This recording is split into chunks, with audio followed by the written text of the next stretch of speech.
Hello there and welcome along to another edition of Lincoln City Matchday Live as the Imps look to continue their perfect League One start. It's a trip to Bloomfield Road to face Blackpool. On today's show, we'll be hearing from both sets of managers. Of course, we'll be looking back at that win against Charlton, and we'll be going live to Bloomfield Road to speak to a Lincoln-born Blackpool Gazette reporter as well. Plenty more on that later on in the show. Of course, we want to hear your comments on today's show as well, so do get them in. I'll start by asking you who you think should be in the starting lineup this afternoon. Maybe give us a thought about who you would like to see that perhaps hasn't featured much so far in Lincoln City's starting 11 in this League One season. Okay, let's get to it then. Let's go live to the Sinsel Bank bar. That is Gary Hutchinson, the best Gary in sports punditry. Gary, how are you? I'm very well, thank you, Sam. Very kind introduction. I won't argue with you. Good stuff. It seems like a while, doesn't it, since Lincoln last played, albeit it was only 6 days ago. Yeah, I think we had sort of an intense schedule through September, and it is usually the case at the beginning of the season. So I think it's nice to have a week off. It's obviously fallen at the right time as well with Michael's new arrival, and that could have been very problematic if we'd had a Tuesday game as well. So it'd be nice for the lads to get some downtime on the training ground, and looking forward to the game. Yeah, absolutely. We say it every week now, don't we? But this is another one of those fixtures that, as a fan, you just love to be at, not least because of the Blackpool weekender, if you like. Yeah, absolutely. Looking out the window at the moment, I'm not sure I quite like to be on the coast with those, certainly not Bloomfield Road, with those open sides. I imagine it'd be quite windy. But, you know, even at the end of September, it's one of those away trips that you want to do, isn't it? It's the one where you can push for a stay over, and you can maybe sample some of the nightlife as a fan as well. Even couples can go up, stay in the area. So it's a great destination. We say it every week. It's just such a shame that we're all sat at home watching. Yeah, absolutely. We'll pick the bones out of that Charlton win from last week shortly, but it really does seem now like the club and the team are gaining some real momentum, aren't they? Yeah, absolutely. I think that's been shown maybe in some of the consistency of team selection of late as well. There's relationships springing up. I think in the midfield we're beginning to look really solid. If you play 4-3-3, you've absolutely got to control that midfield battle. Jones and McGrandles in particular, two senior pros that we signed, I think that kind of the weight around which the rest of the team gravitate. So, it's a promising early start. Let's not get carried away. You can win a lot of games early doors and still end up falling away. But at the moment, the signs are very positive. Yeah, this man speaks sense indeed. Okay, well, I said we'd pick the bones out of that Charlton win. Let's do that now then, Gary. And it was a game that wasn't short of controversy. No, absolutely. We talked just before half time. Obviously, we get the penalty here. I don't think there's any doubt whatsoever it's a penalty. Darren Pratley has manhandled Tom Hopper to the floor. Not a great penalty from Grant, but it's the reaction, isn't it? Is he offside? Does Ben Purrington play the ball across? But the referee's decision is final, so goal's a goal. Games like this are huge when you can grind out victories against sides like Charlton, aren't they? What does that say about the mentality of Michael Appleton's squad? Yeah, an awful lot, because look, in the first half, we were second best. I don't think there's anybody who can argue against that. They had much more possession, they had more chances, albeit half chances. I think the goal changed the complexion of the game, but I think we'd held out well against the Charlton side, who, in my opinion, will be in the top 6 this season. And then in the second half, we began to find our composure, play our football. I mean, there you've seen a 1-2 that's probably played, 2 30-yard balls across field. So I think it says a lot about the side's spirit and endeavour. I think last season, if we were under the cosh, we'd probably concede at an awkward time rather than score and end up losing the game. And then obviously you've got, the cherry on the icing of the cake at the end of the game now. Well, that's it. We do talk about Lewis Mortimer every single week, but we will never get bored about talking about him because he's such an interesting player with such a goal-scoring threat as well. Yeah, absolutely. Really interesting that they're not the top 20 pod, the popular lower league podcast, speaking about Monsma this week. And, he's had a month playing senior football for us. He made his debut, obviously, at Crewe right at the beginning of September. But he's making headlines. He's scoring goals. He's a very good defender as well. He's not afraid to put the boots in. He can play a nice ball. He's far from the finished product, but you don't buy. If you take a player like Lewis Monsma at 21 and he's the finished product, he's a 10, 15 million pound player, no doubt. But his progress is really exciting, I think, from several points. Yeah, we just don't want too many national organisations talking about him too soon because we want to keep hold of him, don't we?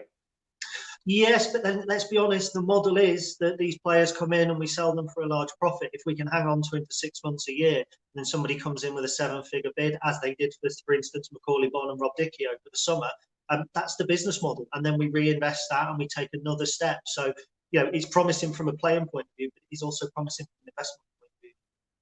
Yeah, interesting stuff indeed. Okay, let's get to some of your comments then. David Johnson says, I'd like to see Johnson get a full run out. He looked great in his cameo last week. Yeah, of course, we'll be bringing you the team news in around about 20 to 25 minutes or so. So will Brennan Johnson be in Michael Appleton's starting 11? Tune in at 2 o'clock to see. Kev McCarthy, hi Kev, great to have you on board, says, think despite the wins, we've flirted with disaster a few times. Would prefer Scully to start, hoping Bridcut can start showing his class soon. A slow start from him so far. Yeah, do remember, Kev, though, that Liam Bridcut has been injured.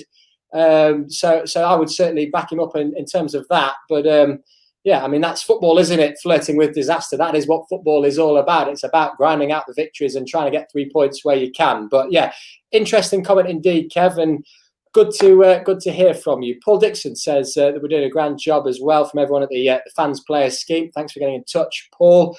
And Phil Dainty says, we have 2 horrendous referee decisions go our way on the last 2 league matches. Long may it continue. The defence has impressed me, whilst Monsma gets all the headlines. Jackson has been brilliant so far. Really good point regarding Adam Jackson. We'll be talking about him later on in the show. Okay, well, the signing of Alex Palmer has proved pivotal, hasn't it, to the Imps' successful start in this League One season so far. But there's more good news on the goalkeeper front, because Academy graduate Sam Long has this week signed his first professional contract with the club, and he is understandably delighted with the news.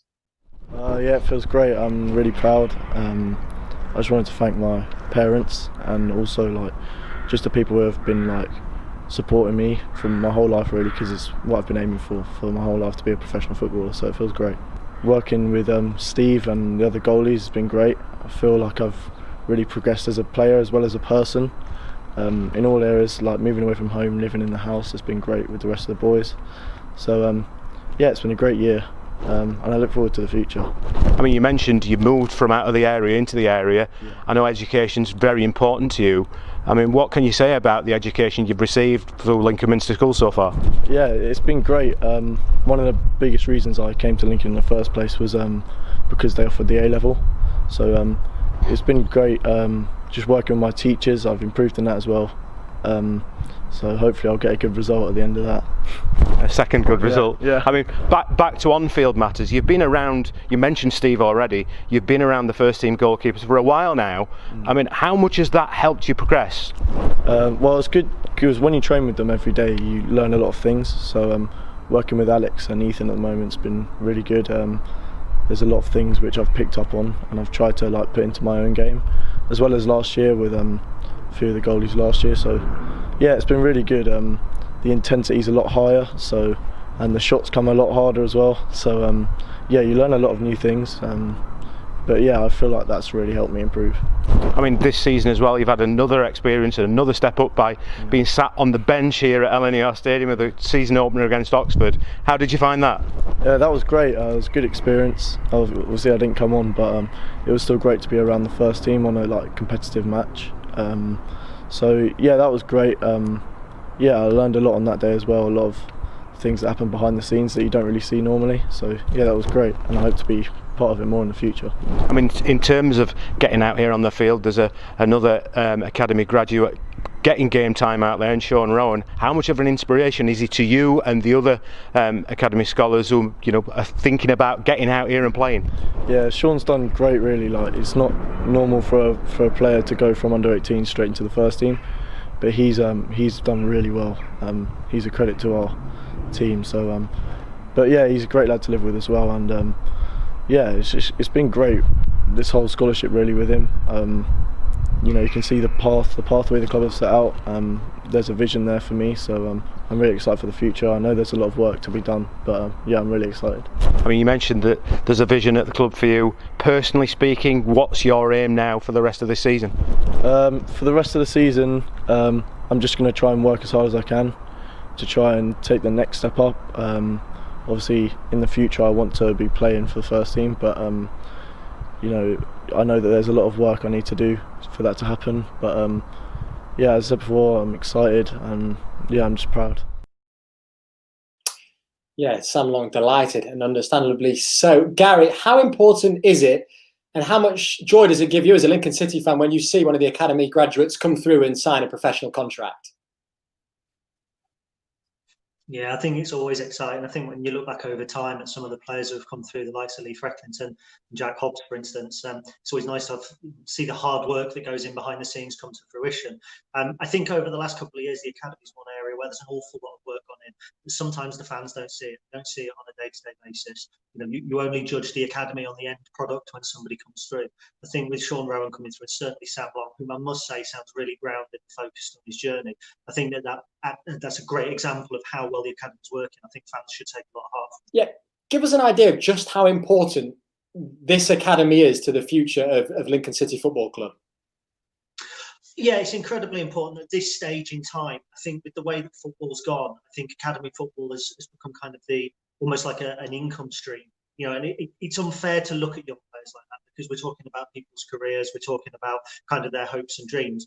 But for Lincoln City, are we looking to create players that come into the first team and become team legends and play 300 games? Or are we looking, as I believe we are, at players who are going to come in and play 50, 100 games and then move on to bigger and better things for 7 figures? I think that's the key. And right now, certainly, given the last sort of 8 or 9 months as well, it's more important than ever. That's our business model. And here's an example of the business model reaching stage 2, stage 3 or 4 is selling the players on. Absolutely. Right. I am delighted to say that the first of 2 reporters to be joining me on today's show joins us now. It's Sky Sports' very own and Lincoln City fan, Russ Taylor. Russ, delighted to have you on. How are you? Really good, thanks, guys. How are you doing? We're getting there. We're getting there. I hope you're enjoying the show. Yeah, very good, mate. Very professional. Very professional. I couldn't do any better myself. All right. So you're in esteemed company. No, well, we're in esteemed company having you on board. How have you found reporting from stadiums throughout all of this? Football without the fans you just realise what you miss. And I think for me, you realise it's everything pre-match as well. The build-up, the walk into the ground and the atmosphere and seeing, families and friends who get together, only that, it's such an important social occasion. And to walk up to an empty football ground with, no one in there, you just feel straight away that the mood and often what happens on the football pitch can be quite academic. So, I can't comment possibly on supporting Lincoln through all my life, but there's been plenty of times where the pre-match and the post-match has been far better than anything on the pitch. So often those social occasions are the most important. I think it just sets you off you just feel you're missing something crucial. You're getting the football. I think someone described it like going out and drinking nothing but non-alcoholic beer all night. So you just want that. You want the fans and you want that atmosphere, and it just doesn't feel the same. It feels like we're padding for time, effectively. Yeah, Russ, do stay with us. We've got plenty more questions to be asking you, but we just want to remind fans of what happened when you visited the LNER Stadium back in around March 2018. Lincoln City fans, take a look at this. Dare do this. We told you that Lincoln were back in front in their game against Exeter. 5th goal, and Russ Taylor, I report, couldn't keep a smile off his face. It's been disallowed, Russ! It was disallowed. Well, Ollie Palmer ran the length of the pitch celebrating, only to turn around to see that the goal had been disallowed. Well, I was telling you, he'd scored for a foul on Christy Pym. The locals aren't very happy. It remains 2-2. Not just the locals who are not very happy. 2-2. He'd been stitching me up all game, and the thing is, I was just getting into it. That was a couple of years ago, and I was just getting into going out reporting. I started at Sky making tea over a decade ago, and I've done pretty much every job on Soccer Saturday. I always say I've got more roles than Andrex on that show. I've done absolutely everything. So I've finally worked my way up to the ultimate position. Everyone wants to be a reporter, don't they, to go out and do those things, and it was a dream job. And I said, what I need to do here, Jeff, I said, I don't want people to realise I'm a Lincoln fan, because I don't want people thinking I'm unbiased, think I'm terribly biased and all. And he said, don't worry. He said, your secret's safe with me. He then unleashed a torrent. And there had to be 5 goals and disallowed goals in that game, constantly coming back and forth. And the strange thing about Jeff is because you've known him so long, it's just like communicating with a friend. You know, he will try things and you'll bark back and give him a bit back because it's just quite normal. And it was the realization sort of at the end of the game when I came in and did the press conference and Danny Cowley came in and sort of mentioned, "Oh, I've heard about you today." And I was like, "Oh, hold on a minute, this is a little bit worrying." And that's when you realise that, yeah, I've never been so close to turning on Skegness Christmas lights with the notoriety. So some people would say you're bored of seeing that clip. Absolutely not. You keep honest. Let's keep flogging a dead horse with it. Keep dragging out as much as we can. I'll be living off that for plenty of years. Sorry, one for me, Russ. I mean, it really interests me. I do actually remember you of old on the message boards and that sort of thing. And trying to keep your Lincoln City supporting quiet, of course. But what sort of key moments would you pick out from kind of your younger years being a Lincoln City fan? First game, Gary, was I was shamefully, I admit it, I was born in Nottingham, and so I was surrounded by loads and loads of Forest fans, and then my family moved over to Chapel St Len's near Skegness, which I was surrounded by loads and loads of Grimsby fans, and it was at a time when Grimsby were going to Wembley every other day, so it was a difficult time to be a Lincoln fan. But the first game I went to was Lincoln played Barnet. And Lincoln won 4-1, and I thought, hold on a minute, I thought I'm onto something here. I thought this is a winner. So they're a good side here. They're going to coast. Unbeknown to me, the season before, Lincoln had lost 6-0 at home. So I didn't do my research, but straight away I was besotted. So I was genuinely the only Lincoln fan at school in Nottingham and was absolutely hammered for it, continually hammered. And like I said, with very, very little to celebrate, because you remember those days, we were out of every cup competition by November, which we thought was tactical. But unfortunately, the league was over by December and there was nothing to play for. And the seasons we did have something to play for in the early days, we always went into the last day of the season needing a plethora of freak results to go our way. We needed 16 teams to lose 9-0 at home, and we had to score 24 goals and to sneak a playoff place, and it would never happen. So straight away, I was on board with that. I can remember going to Palace and losing to a Dale Gordon goal in injury time and crying because I was a child, because that meant so much to me in the fact of getting through to the next round of the cup. I took everything to heart, and there was an awful amount as a Lincoln fan to take to heart at that time, because you think, when I was there, when we lost against Emley with the opportunity to go and play West Ham in the FA Cup. So we're 2-0 up and coasting, and the fans start singing we're off to West Ham. And straight away, as a football fan, as soon as you start tempting fate, that was it. So we managed to lose that on penalties. It is a succession of just beautiful failures, to be honest, lads, but something which, we're like a terrible love, just kept drawing you back and just kept coming back. What about this season then, Russ? What have you made of the Imps? Because it has been quite some start, hasn't it? It's been an amazing change, hasn't it, Sam? It's we all love the Danny Cowley teams, and we love the directness because it works. And I was brought up on the John Beck days. I loved it. Loved seeing. We didn't just win; we made teams lose. So it's a complete change in philosophy in the way we play. I've never been more terrified that now as a Lincoln fan, because we play out from the back. And you watch the lads, sort of playing, playing the 1-2s in the 6-yard box from kickoff, and you just scream, just launch it, just get it forward. But they're all comfortable and all tactically, technically and tactically brilliant. And you realise how far they've moved on. It's a really, really good side. It's a really exciting side. It's a young side. You watch it; it's got goals in it, as you can see from the games. The young lads he's bringing through as well are exceptional. Look at Rowan at left back. You don't want to pile too much pressure on the lad, but I'm going to pile loads of pressure on the lad. He's an outstanding player. So, and the lone players he's brought in are just brilliant. You use that word dynamic, but it's exciting. It looked, we're a really, really good side. And we're still in a league in which we're against sides who are paying masses and masses of wages with big players. We saw Charlton the other day. I was watching the Charlton game, and, the players they brought on, they're bringing on, Watson and people like that. And I'm just really, really impressed by how good we're doing this season. And also, but I never doubted that Michael Appleton as a coach is a fantastic coach. And I think that's one of the reasons that Clive brought him in, because he knew he'd be able to get the best out of players, get the best out of young players and bring them through. And suddenly Lincoln is sort of an attractive proposition, isn't it, to send players on loan. And I think you look down the road at, Peterborough, a great example of who've had a great youth system and made no end of money from being able to, sell players and bring them through. And you want Lincoln to have that reputation. I think Appleton's the perfect person, especially in these austere times, to be able to bring through the young players and to be able to push on. I'm excited. I'm thinking, look, you've got to taper it a little bit because it's so early in the season, but I expect to win the league by January. So no pressure on Michael Appleton and no pressure on Sean Rowan then. We'll have to get you on more often, Russ. Oh yeah. Don't worry. The thing is, I could be the kiss of death. You give me the opportunity to do a score prediction today. It will be hopelessly wrong. Honestly, just go with whatever I predict. Do the opposite. You'll make loads of money in the betting market because I'm always wrong. So it's historically bad. I remember when someone asked for a tip on a side. I think Welling were playing Tranmere and they went there with 13 players, and I said, look, they'd lost in midweek. They've been beaten 3-0 in midweek, 48 hours earlier. They've travelled with 13 players. Tranmere, with the best team, fantastic team in the conference. They'll walk it. And I think Welling won 3-0. So that's the sort of benchmark I'm working with. You've managed to answer that without giving us a score prediction. But the thing is, I want to say, the thing is, of course I want to win, because if not, I'll sulk. And I am a massive child at heart. And even when we're doing Soccer Saturdays, or you hear the scores come through, and you can, if I'm at a different game, I do react negatively. And that's the dangerous thing about reporting on Lincoln as well, because sometimes you can be a bit too negative towards your side, and also you can react quite poorly to goals as well. So if they cut you up too early, you could be in a bit of trouble, because when your side concedes a goal, you don't go, oh dear, what a terrible shame that is. You react sometimes in a bit more...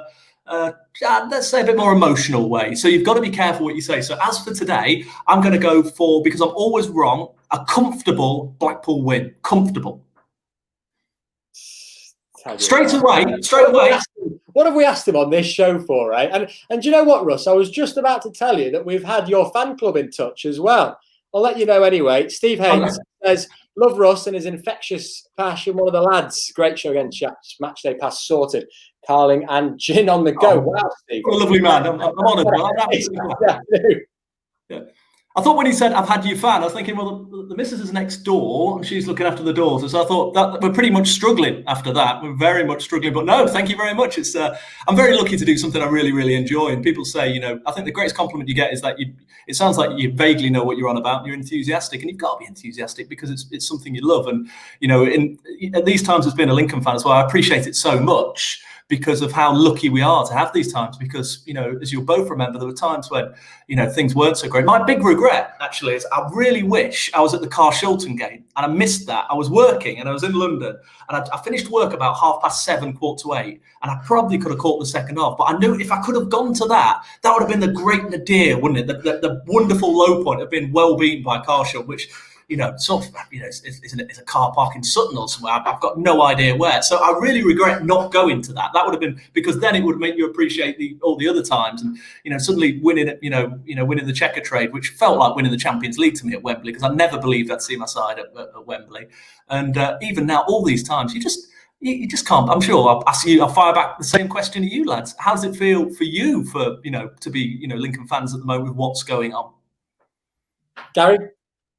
It's absolutely phenomenal, isn't it? I think it has been for the last 4 years, and like you say, we've had some bad times. I didn't go to Carshilton either. I don't feel quite as passionately about missing it. You should have done. We could have had a great night, Gary. Me and you. We could have had a great night. I'm sure there's a local Wetherspoons or another local drinking area. We could have drowned our sorrows and talked about how bad, and just wondered who some of those players were playing, because I think we used 167 players in that season, so we did miss out. But thankfully, hopefully, you don't have to do it again, mate.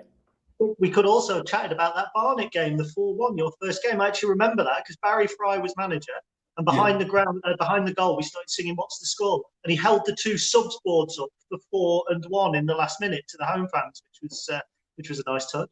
Do you know one of the worst things? I remember the Barnet goal as well. There's a fellow called Derek Payne who scored an absolute worldie. He cut in and curled it into the corner. And I seem to remember that. So straight away, even a 4-1 win, etched in my mind is the one slight negative regarding that.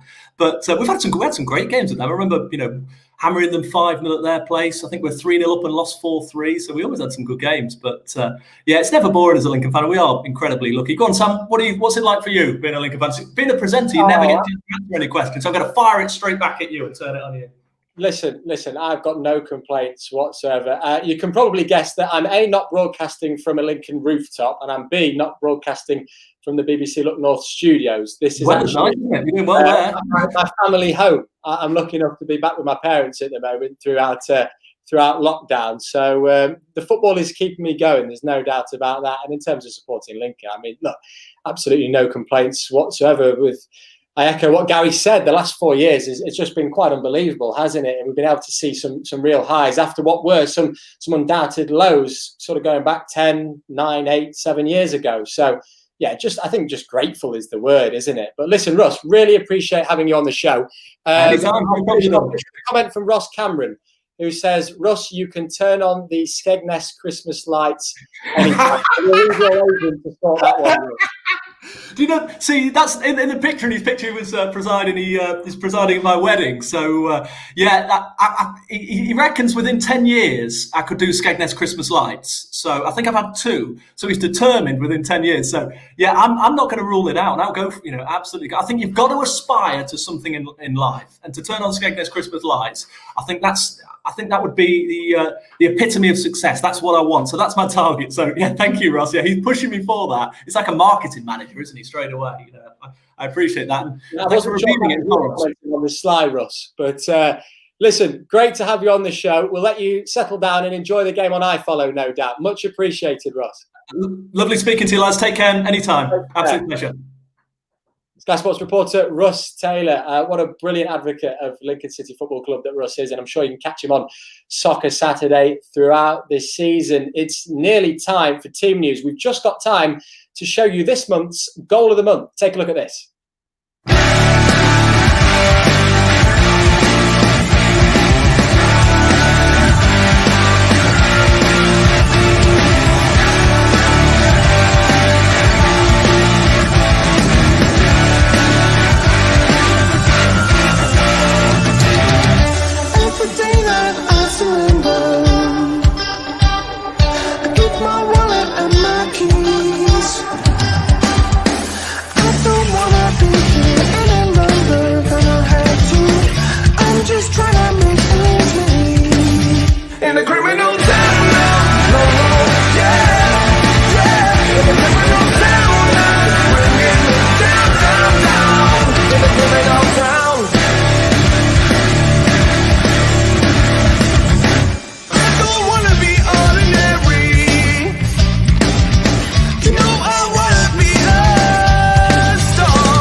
Some belters there, weren't there, Gary? Which one was your favourite? My favourite from that list, I think, is James Jones's goal. I think the way he's brought the ball down in the first instance and created it and scored it himself, phenomenal. A little bit upset not to see Teo Edens' goal on there, because the way I celebrated it, I think my missus heard it sat in the poker in Louth. Yeah, the whole of Lincoln definitely heard that. I certainly heard it, sat next to you. There's no doubt about that, even throughout social distancing. Lewis Monsman's volley against Crewe as well. That was quite some goal. Yeah, really good goal. Look, both of Monsman's were smart finishes as well. We spoke about it before. He's got the hallmarks of a proper footballer. And it was a nice flick on at the post. I think it was James Jones. He will no doubt claim that he intended that, but I think might have been a little bit fortunate in it. But it's nice to see goals from set pieces as well, not just scrambled goals, proper set pieces, balls into the box, nice finishes. Adam Jackson got one, I think, against Oxford it was as well. So, we're scoring regularly 16 goals in September and from all areas of the field. Gary, we seem to be blessed with players that are willing to take a chance, willing to shoot from outside the box. We've seen the goal from James Jones. He's not the only one. That would suggest confidence, wouldn't it? It would suggest confidence. I think also it was a bugbear last season, some of the supporters, that we had some players who were capable of it and wouldn't have a dig. Look, you don't want lots and lots of shots from outside the box, because inevitably you miss quite a few. And I think that was Charlton's problem last week, was that they were having a punt from anywhere. But I think occasionally you've got to have somebody that's just willing to put foot through it and hope. I don't think James Jones hoped. I think it was a measured effort. It certainly paid dividends. Yeah, 16 goals throughout the September campaign for Lincoln City. That is not a bad start to this season at all, is it? Okay, right. You can, of course, watch today's game on iFollow. It's www.weareimps.com/iFollow. You can go and get your Matchday pass now if you haven't already. It is 2 o'clock, which means one thing and one thing only. It's time for today's team news.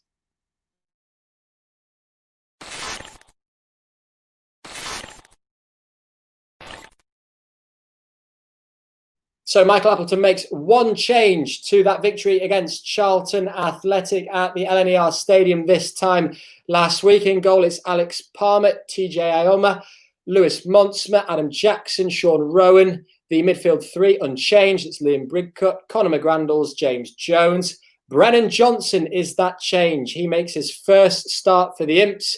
He's up front alongside George Grant and Tom Hopper. On the bench, it's Ethan Ross, Tayo Eden, Anthony Scully, Theo Archibald, Remy Howarth, Zach Elbazedi, and Harry Anderson. Anderson is the man that drops to the bench. Gary, what do you make of that news then? Brennan Johnson making his first start for the Imps. Yeah, I think it's an interesting team. I didn't expect too many changes. I think consistency is king at the moment, and they say never change a winning team. I think you can always alter a tiny little bit. Brennan Johnson didn't come there to sit on the bench. You know, he's been on the cusp of the Nottingham Forest team. He looked lively when he came on. Our friend Dave over in Missouri gets his wish and sees him make his first start. Harry might feel a little hard done by. He's had a decent start to the season. We've spoken about him before, but he's a good option to have from the bench. When you look at the bench, there's so much that we could do up front in terms of replacements late on. Obviously, Zach Elbazedi's on there, Theo Archibald's on there. Defensively, Tayo Eden kind of covers quite a bit, but yeah, it's a settled defence again. And even though there's three young players in there, I didn't expect too many changes, certainly not with the players that we've got available. Yeah, how important is that settled defence, Gary, to be blessed at this stage of the season after what the club and what the EFL teams as a whole have had to go through? How lucky are we that we've got a defence there that we know will line up every week if need be? Yeah, as fans, we're lucky. It's come together quite surprisingly. I wrote about it yesterday that, you know, a month and a half ago, nobody really have called TJ Ioma and Sean Rowan our two fullbacks. I think probably at left back we expected Max, who's obviously out today, but Rowan's probably our first choice. Probably expected Aaron Lewis as well. You know, they're two kids that, with the greatest respect, made their league debuts against Oxford. But they've been superb. They've looked like pros with 100 games behind them. And I think that's also a testament to the players in the centre of defence. I think obviously the calming head of Adam Jackson is hugely important. I think he's been massively underrated so far. But you've got to have a settled back four. Communication is really important across the back four. The players have got to understand when the other one's going to go, when they're going to cover. And I think when you start chopping and changing defenders, I think that's when you lead to, you know, leaking silly goals. So yeah, it's massively important. Yeah, Paul Allison says, unlucky for Harry to be on the bench, but lots of games coming up. Yeah, certainly so, Paul. Lack of defenders amongst the subs. Again, lack of defenders, but it's certainly making for an exciting Michael Appleton lineup. There's no doubt about that, isn't there, Gary? We saw that last week with the Charlton game. Yeah, absolutely. And look, I mean, we were talking about a lack of defenders, but obviously Joe Walsh is away from the squad this week, expected to be back very soon. Max Melbourne is still slightly, I think, still got a knock, but he's expected to come back as well. So in actual fact, by the time you bring those back and you consider versatility, there are quite a few options. But again, it's an exciting team. You know, and I've said I don't think we've hit our full stride yet in terms of our attacking plays. I don't think, other than the Bradford game, we've gone into a league game where we've actually dismantled a team or had a team that's so low on confidence that we can take them apart, but we do have that ability. So again, going forward, there's still plenty to look forward to. Yeah, one change, as we said, for Michael Appleton's Lincoln City side. Then this is the Blackpool team. In goal is Chris Maxwell. At the back, it's James Husband, Ethan Robson, Keshi Anderson, Jerry Yates, Dimitri Mitchell, Grant Ward, Ollie Turton, Marvin Ekapita, CJ Hamilton, and Bez Labala. So that is your Blackpool starting lineup. Gary, I'll ask you about some of the individual Blackpool players later on in the show. But let's now hear from Lincoln City player Conor McGrandles. The new midfielder was speaking at the Soper of Lincoln EPC earlier this week. This is what he had to say. I think it's been easy because the group's been so welcoming, and I think when you feel comfortable, like in the changing room, it helps you perform in training and it helps perform on the pitch. So I think it started well. And do you find that because it's mainly a young group of players, that helps you settle in rather than coming into a dressing room full of experienced pros? I don't necessarily reckon because it's young. I think it's just the people that you've got in, if they're older or they're younger. And I think it's just like a really balanced group of people who kind of gel well. And obviously, if people are kind of around the same age as me, it makes it easier to kind of get along with them. You're part of a midfield three. Is that what suits your game more, playing in a three rather than a two? I think so. I think I can do playing different styles, but I think the manager's got the system right now that's working best for the three midfielders. that are playing. I think we gel really well. I think that the style of football that we're playing suits the three years, and I think that's shown in the first few games.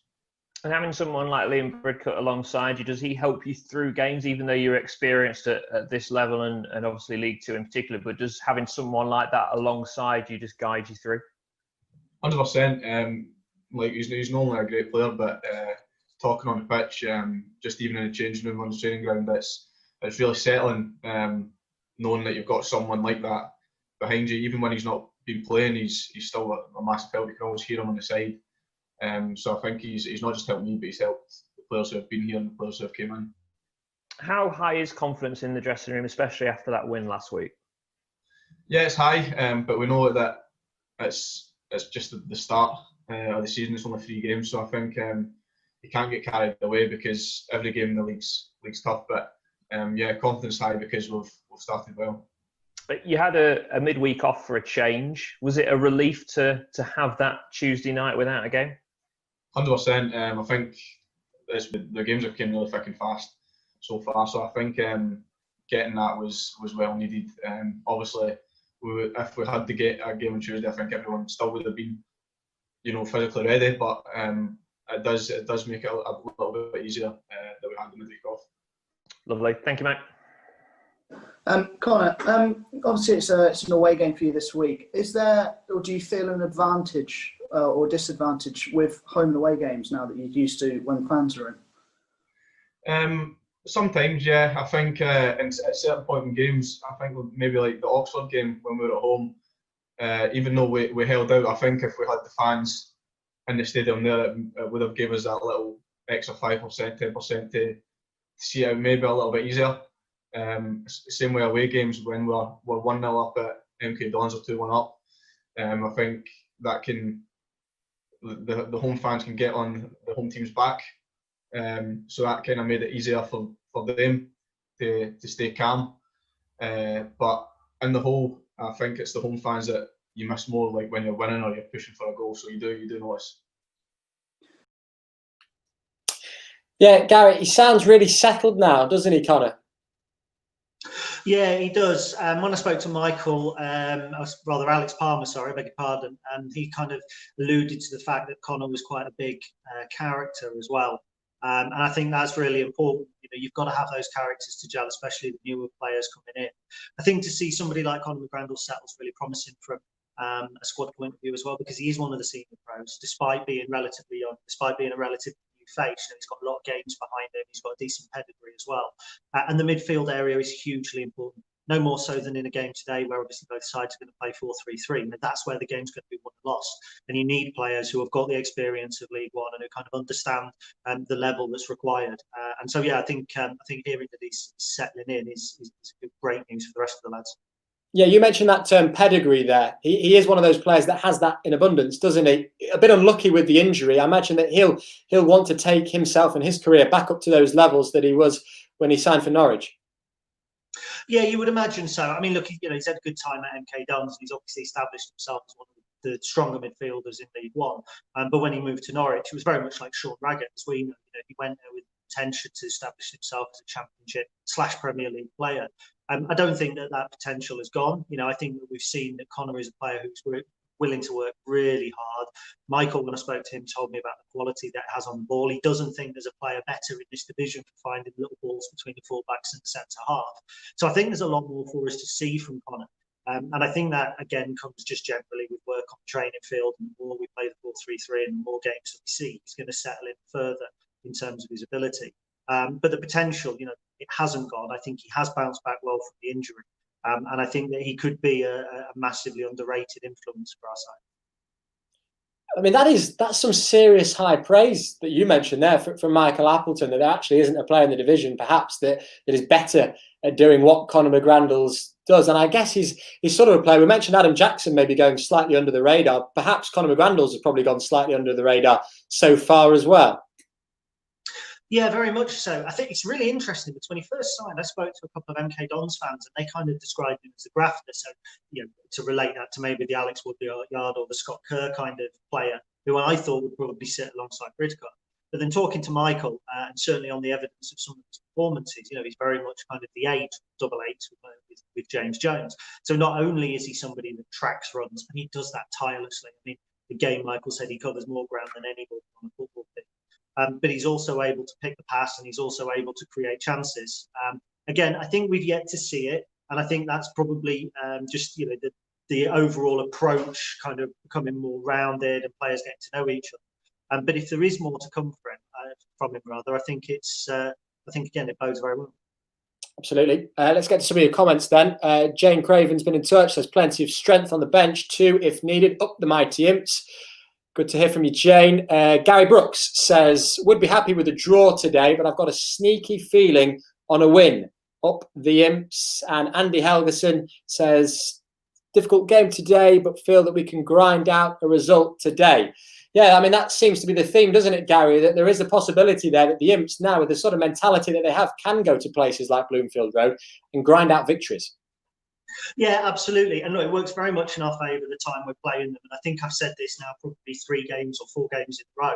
We're meeting Blackpool at a really good time. They signed a lad on loan from Nottingham Forest yesterday. I don't think he's playing. They've got Luke Garbutt, who was at Ipswich last season. He's not playing. They're both settling in. They've got the means to spend as well. So it's actually a really good time to go there. They're not quite gelling as quickly. They've got, I think, 6 players or 7 players in the starting 11 who were League 2 or below last season.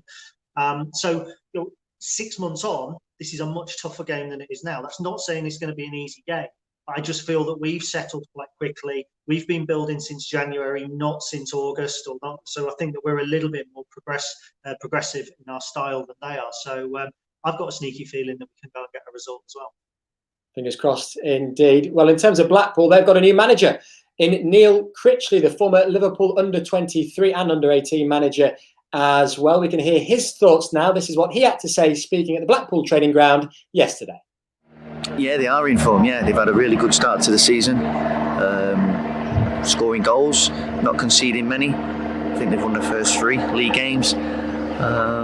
So they'll be full of confidence. It'll be a tough game, as all the games in the division are. There's not a lot between the teams, in my opinion, and we obviously want to improve on what we did last week against Gillingham. And overall, with 3 games into the league campaign now, how do you think it's gone so far?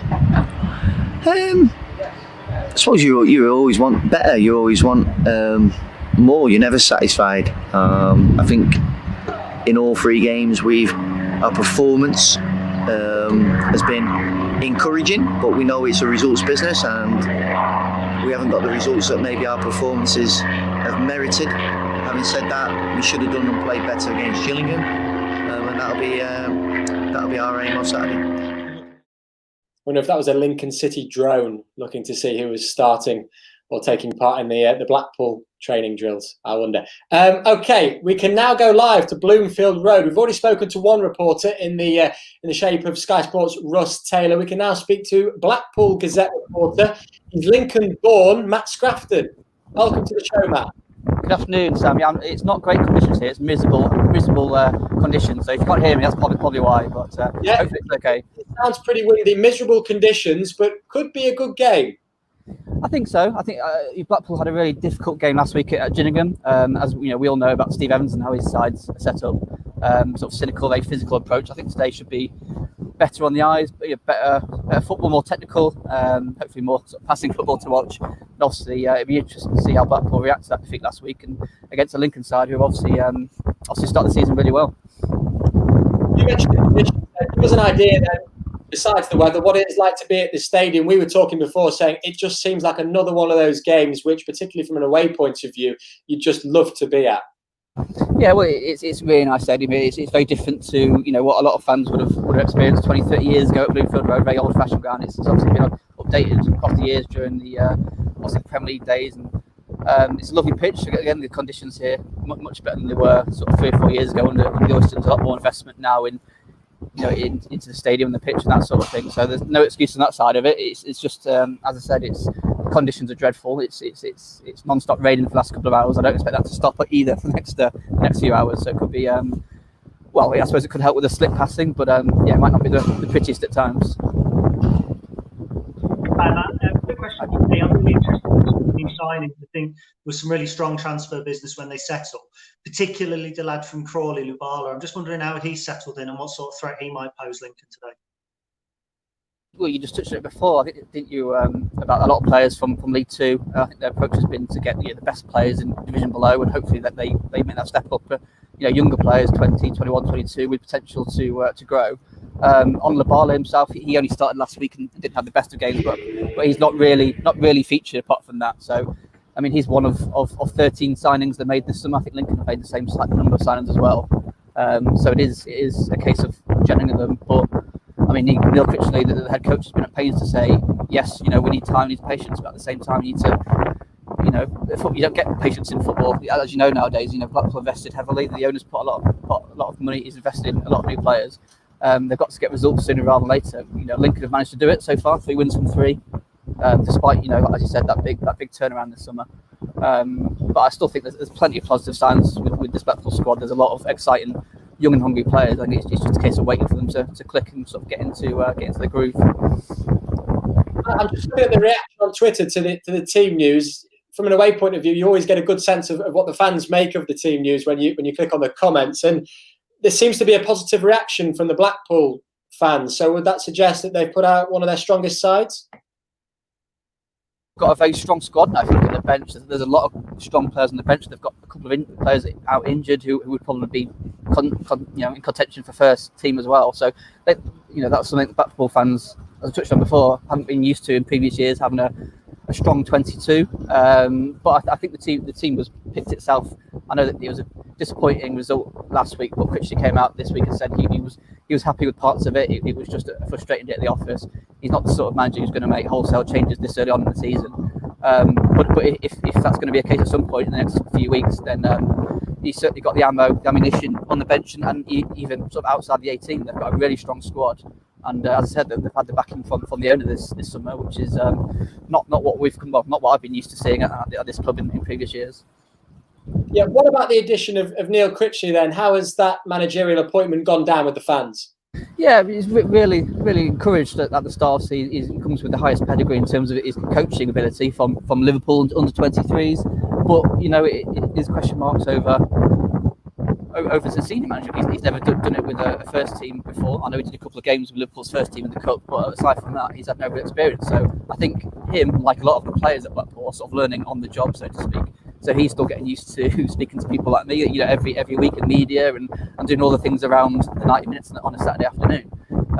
But I do feel very positive. I think he plays the right way. He plays a 4-3-3, very similar to Liverpool. It's very similar style to the high press, the high intensity, which the fans are certainly buying into. But as I touched upon before, it's all well and good playing pretty football and entertaining football. At some point, you need to marry that with results, which I do expect to happen at some point. But hopefully, it's sooner rather than later. We mentioned Lubala. Pick out a couple of other potential standout players for Lincoln fans to keep an eye out on this afternoon. Well, they've only scored 2 in the league so far, and both goals came in the game in Swindon, which from CJ Hamilton, which I'm guessing a lot of Lincoln fans will know about him from his time at Mansfield in League 2. He's probably been the standout player in pre-season and into the league campaign as well. His pace suits Blackpool the way Blackpool want to play down to a T. Pressing, as I said, high on the front foot, and when teams do play a high line, he's getting in behind every single time. He scored at Anfield in the friendly against Liverpool. He scored a really good goal. He's probably the biggest threat. And then in midfield, they've got a couple of good players. They've got Keshi Anderson, who was at Swindon last season. He helped them to the League 2 title. He's, again, sort of that link-up play. He's box-to-box, energetic. He's all over the place. In 1 minute, you'll see him, defending in his own 6-yard box, and 10 seconds later, he'll be at the opposite end of the pitch, which is exactly the sort of player you need when you're playing this sort of, as I said, high-intensity style of play. And then Ethan Robson next to him, who was released by Sunderland during the summer, a bit of a surprise. He was obviously on loan with our good friends at Grimsby a couple of years ago, I think. Did well there. And he's really sort of settled. He settles it down. But while he's got players around him who are bombing forward, bombing back, he's the one who's a bit more like Liam Bridcut, I'd say, with Lincoln. Brings that sort of calm head to proceedings when you need to sort of get the foot on the ball and calm it down a little bit. Well, that wind is picking up, Matt. So we'll let you head back into the press room and get yourself a nice warm drink and settle down before reporting on the game. Many thanks for joining us, Matt. No worries, thank you. Enjoy the nice warm studio. Studio home, or according to Richard Godson, who's been in touch, he says, thanks for letting us know where you are, Sam. I thought you were broadcasting from the top of the water tower. Yeah, not quite, Richard. I'm sure it's pretty good view up here, but I'm enjoying my view of Lincoln, which is definitely not the green screen, no doubt about that. Someone else who joined the report is Gary Hutchinson from his warm Sinsel Bank bar. And you can see pictures there of Bloomfield Road. These are, of course, live shots coming to you from a very wet, a very windy Bloomfield Road at the moment. And speaking to Matt Scrafton there, Gary, we'd see that Blackpool are still trying to find their way a little bit. Only 2 goals scored so far. Yeah, I think it's been quite a tough start for them. It's interesting they're talking about Neil Critchley stepping up to senior management. I think, if you're a good coach, I think that's all well and good, but I think then moulding that with management is quite a big step. And I think we've kind of seen that happen with Michael. Michael's proved himself over at Oxford. So perhaps that's one thing to keep an eye on at Blackpool. And they were a team I really fancied. Ethan Robson was, again, a player who I liked. He was indeed on loan at Grimsby from Sunderland. I think Sunderland wanted to keep him. The Sunderland Academy churns out some really good footballers. It was Elliot Embleton as well a couple of years ago. And that's where I think the interesting battle will be today, because, Robson's going to be looking to try and contain that kind of holding role, trying to stop us playing the ball around there. Bridcut's going to be doing the same at the other end. And then you've got Grant Ward and Cassie Anderson kind of in the attacking roles, Jones and McGrandles for us. It's going to be fascinating, really fascinating. Absolutely. Let me take you through the team news once again then, if we can have a look at that, because Alex Palmer in goal, TJ Omer, Lewis Monsmer, Adam Jackson, Sean Rowan, Liam Bridcut, Conor McGrandles, James Jones, Brennan Johnson makes his first start for the Imps. He comes in for Harry Anderson. It's one change from Michael Appleton's side this afternoon. George Grant and Tom Hopper up front. Then it's Ethan Ross, Tayo Eden, Anthony Scully, Theo Archibald, Remy Howarth, Zach Elbassedi, and the aforementioned Harry Anderson. That is your Lincoln City starting lineup. Of course, we've been through the Blackpool one as well there with Matt Scrafton. Gary, I want to ask you then about Adam Jackson. We touched on him earlier on in the show. He was your man of the match in the last game, and he's perhaps gone slightly under the radar, of course, being next to Lewis Monsmer. Yeah, and I think he's incredibly important because obviously he's got a bit of pedigree. He's played some senior games. And when you look at the rest of the back four, 3 debutants in English football on the opening day against Oxford. So he's really the kind of the glue that's holding them together. I mean, they're all talented boys, but I've always said you need somebody with some experience at the back. I liken him a little bit to Paul Morgan, obviously a Lincoln City legend, in that, and Michael said it himself, he's not the tallest, not the quickest, he's not the most aggressive, but he's just got a little bit of everything. His positional awareness is really strong. And I think when you've got a player like Lewis Monsmer, who's almost like a playmaker at the back four, that's how he kind of brings himself forward and plays the balls. You need a player alongside him who's got that intelligence, who knows when to kind of drop in, who knows when to come across and cover. But I think last week against Charlton, there was some outstanding blocks from Jackson, some really clever positional work as well. There was a reason that Charlton were taking pot shots outside the area. It wasn't that that's what their game plan was. It's that they couldn't get into our area at all. And I think that is in a major part due to Adam Jackson. I mentioned before to Matt and I about reading the comments and gauging the reaction from away fans. When we signed Adam Jackson, I had a look at what the Hibs fans were saying, and everyone was absolutely gutted that he'd left, which I thought from a Lincoln City point of view boded pretty well, and it would seem that it has done. Yeah, I think it was interesting. I did see a little bit of Jackson at Hibernian. I think he came into the side last season. He was signed by Paul Heckingbottom, who played for Barnsley. And when Heckingbottom left, Jack Ross kind of turned to him a little bit. There was some media comments, I think, where he contradicted what the manager had put out. I can't remember exactly, and he then fell away from favour. And I think Hibernian fans would really like to have seen him play more. They said he was a proper defender and he was a threat going forward. Michael told me that he felt Adam didn't score enough goals, whereas if you look at the Hibernian clips, I think he scored an overhead kick on his debut or something like that. So again, yeah, they were disappointed. It's always a great barometer of whether you've signed a good player when you look down the comments, as you say. There was very, very few negative comments about Adam Jackson. Very few. What about Zach Elbassedi then? Back in the squad today and recently named in the Irish under-21 squad, which can only be a good thing. Yes, it can. I mean, look, Zach really impressed me over pre-season. I said it a couple of times. I thought he came back a little bit bulkier because he looked lightweight towards the end of last season, obviously, when he got his chance. He's quick. He was very direct. He was making plenty of box entries in pre-season. I know he's pre-season. I always say you can't judge too much. I actually thought he was set for quite a big role this season.